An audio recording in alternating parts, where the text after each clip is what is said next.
Muito bem, prezados. Estou de volta com mais uma aula da série Introdução à Inferência Estatística. Nessa aula agora nós iremos então finalizar os estudos de caso. Nós estudamos primeiro igual versus maior, depois igual versus menor, e agora a gente vai estudar o caso igual versus diferente, onde nós olhamos para os dois lados. Então ser diferente significa que pode ser tanto menor quanto maior. Nós vamos então construir região crítica, realizar o teste rápido, calcular o p-valor, as mesmas coisas que nós fizemos, né, para os outros dois casos. Antes de iniciar, como sempre, peço que vocês se inscrevam, né, no canal. Estou pensando em algumas novidades, né, e vamos então à aula, né. Então, na aula passada a gente analisou um exemplo associado ao teste igual versus menor, tá legal? Agora iremos fazer o mesmo para um exemplo que está associado aos testes do tipo igual versus diferente. Esse exemplo visa, como nos outros casos, motivar, né, as ideias na construção do teste. Vocês irão perceber, então, que o procedimento é absolutamente análogo, bastando olhar para os dois lados da distribuição. O exemplo é o seguinte: uma indústria farmacêutica deve produzir um determinado medicamento com exatamente 75 miligramas de uma substância em particular. Entretanto, variações acontecem e assume-se que a concentração desta substância segue modelo normal com variância 0,8. Para testar a adequação da produção do medicamento, a agência de saúde local decide testar uma amostra aleatória simples de 25 destes medicamentos, encontrando uma média de 75,4 miligramas. Qual a conclusão da agência de saúde sobre a adequação da produção do medicamento aos níveis de 5% e 1%? Vejam só, quando nós tratamos de um problema de baterias, ou teste, enfim, o custo ali de cometer um erro não é tão grande como, por exemplo, errar, né, vamos dizer assim, as miligramas de uma substância que é um remédio, né? Então, errar a dosagem de um remédio é mais grave. Por isso, vamos pensar então em níveis de significância de 5% e 1%. Vamos ver o que acontece, não é mesmo? Então, a hipótese nula no nosso caso é a hipótese de que μ é igual a 75, ou seja, o medicamento tem exatamente 75 miligramas. Isso significa que o processo de produção está adequado.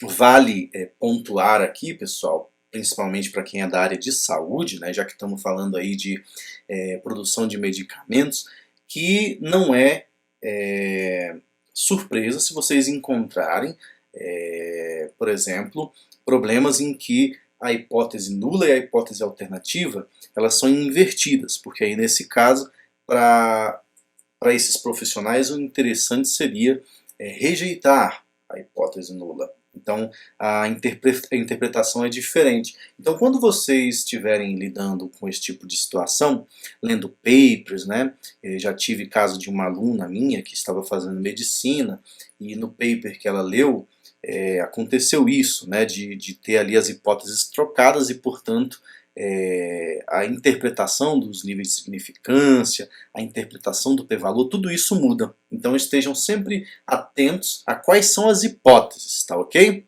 Beleza.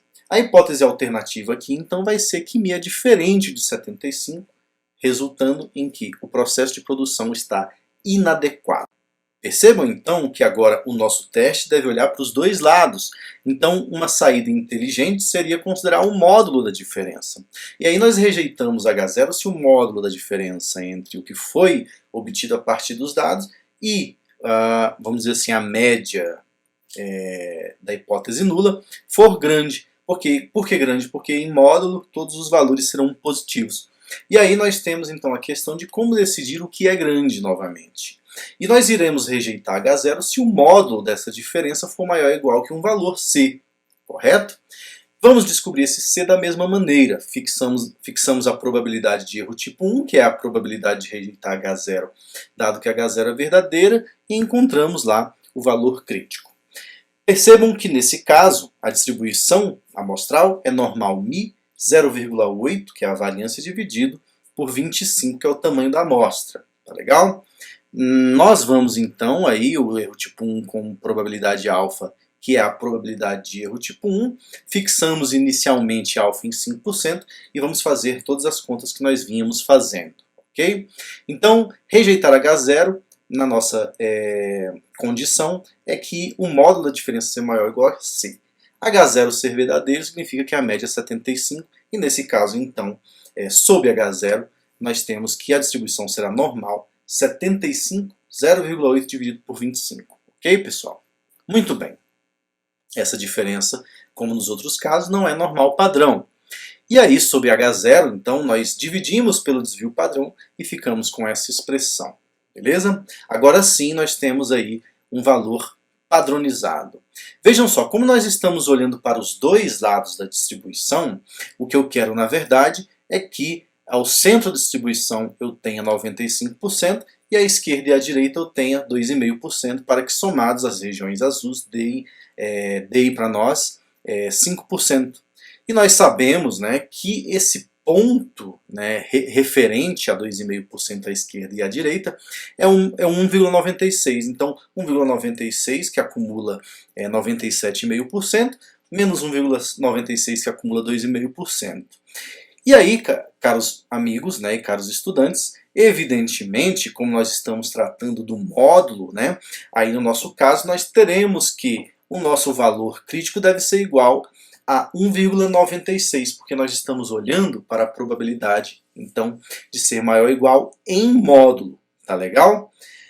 Se vocês resolverem essa equação, irão obter C igual a 0,35.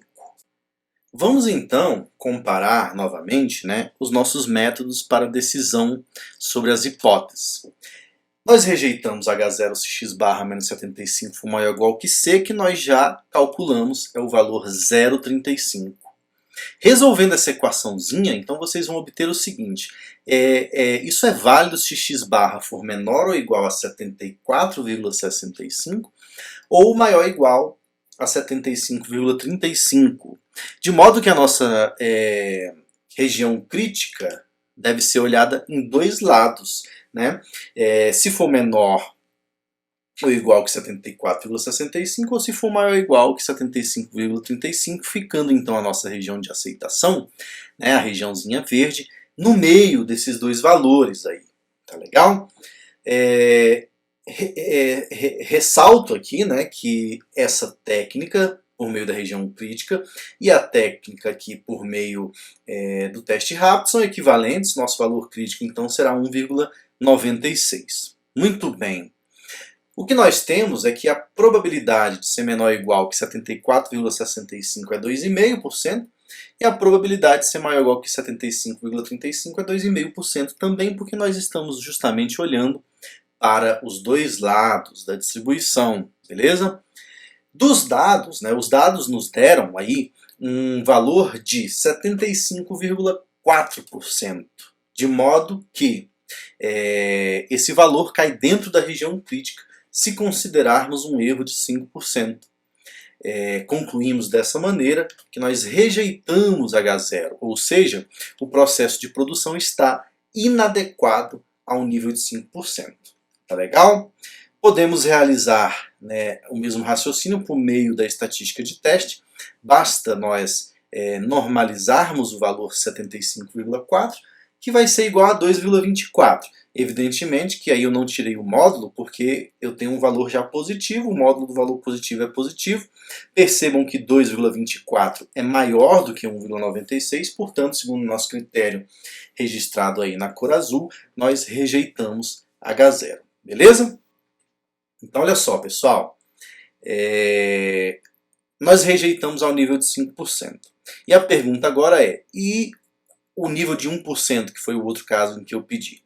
Nós vamos repetir todo o raciocínio, né, apenas trocando o 5% por 1%. Então nós olhamos agora para a distribuição onde à esquerda eu tenho 0,5% e à direita 0,5% também, e no centro 99%. Esse ponto vocês podem encontrar facilmente, é menos 2,58 à esquerda e 2,58 à direita. Beleza, pessoal? É o ponto que acumula, né, o 2,58 é o ponto que acumula 99,5%, isso é fácil de ver na tabela.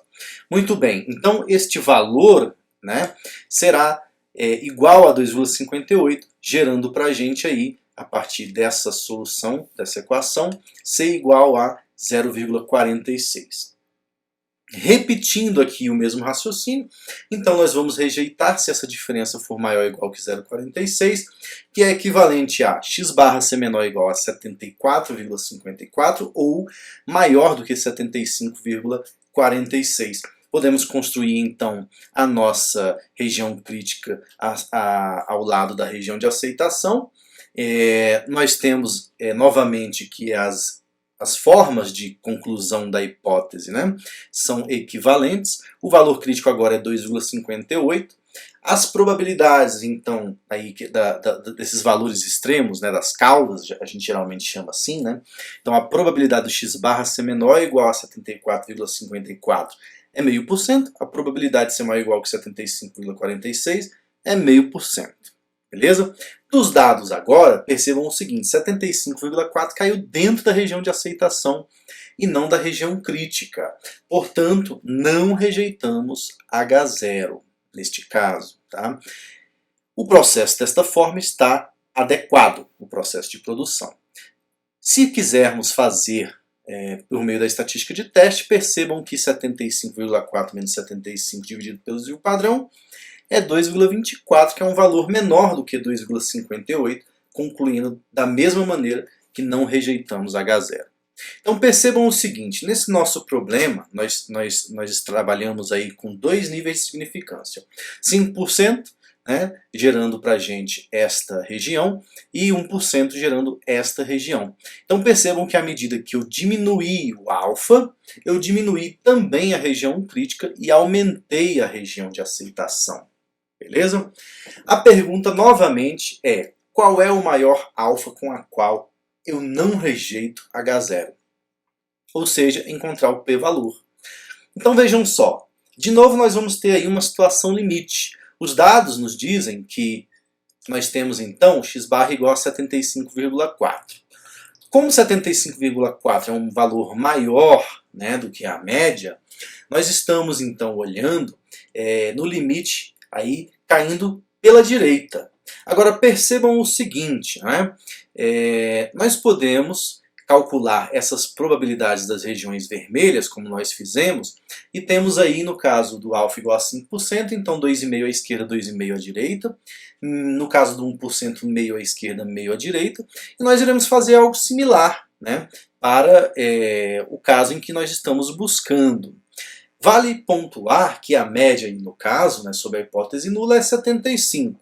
Né? Se isso for verdade, ou seja, sobre a hipótese nula, nós temos então que o ponto ali simétrico em relação a essa média seria o 74,6. Né? Agora percebam o seguinte, como a probabilidade à esquerda e à direita é igual, eu posso fazer duas vezes a probabilidade de uma delas. Por exemplo, para alfa igual a 5%, a probabilidade, né, somada aí, 2,5% mais 2,5%, pode ser simplesmente duas vezes a probabilidade de ser maior ou igual que 75,35. A mesma coisa vale para 1%. Então, de fato, a probabilidade que nós estamos buscando, que é a probabilidade da região vermelha, a gente nem precisaria saber qual que é esse ponto 74,6. Basta eu calcular duas vezes a probabilidade do x barra ser maior ou igual que 75,4, que significa então que encontraremos o p-valor. Por quê? Porque a distribuição é simétrica, tá legal? Relembrem-se que esse valor, 75,4 menos 75 dividido pelo desvio padrão, é igual a 2,24. Portanto, a probabilidade que estamos buscando é equivalente a duas vezes a probabilidade de z ser maior ou igual a 2,24. Se vocês olharem na tabela, a probabilidade acumulada no 2,24 é 0,98745. Então, o que nós queremos é 2 vezes 1 menos essa probabilidade, porque nós queremos a probabilidade ser maior ou igual. Resolvendo isso, vocês vão encontrar, então, 0,0251. Beleza? Muito bem, pessoal. O valor, então, aí fica próximo de 2,5%, o p-valor, não é mesmo? E, então, a probabilidade de observar valores tão ou mais extremos do que o obtido a partir dos dados aí é 2,5%. Se vocês calcularem utilizando o R, né, então 2 vezes 1 menos P norm, 75,4, 75 e a raiz de 0,8 dividido por 25, vão encontrar também aí aproximadamente 2,5%. Vejam o seguinte, nós aplicamos em todos os 3 casos o mesmo raciocínio. A única coisa que muda é para onde eu estou olhando. Eu estou olhando para a esquerda, eu estou olhando para a direita, ou eu estou olhando para a esquerda e a direita ao mesmo tempo. Né? E nas próximas aulas, então, eu vou tentar explicar um pouquinho melhor, né, o significado do p-valor. E essa medida é uma medida muito importante. Né? Então, até a próxima aula em relação a esse p-valor. Não deixem de acompanhar o site passeoaleatório.com, que também pode ser acessado por meio do QR Code. Peço pela segunda vez, né, que se inscrevam no canal. O meu rosto que aparece aí facilita essa inscrição. E também não deixem de acompanhar outros vídeos da nossa playlist, tá legal? Um abraço muito forte para vocês e até a próxima aula.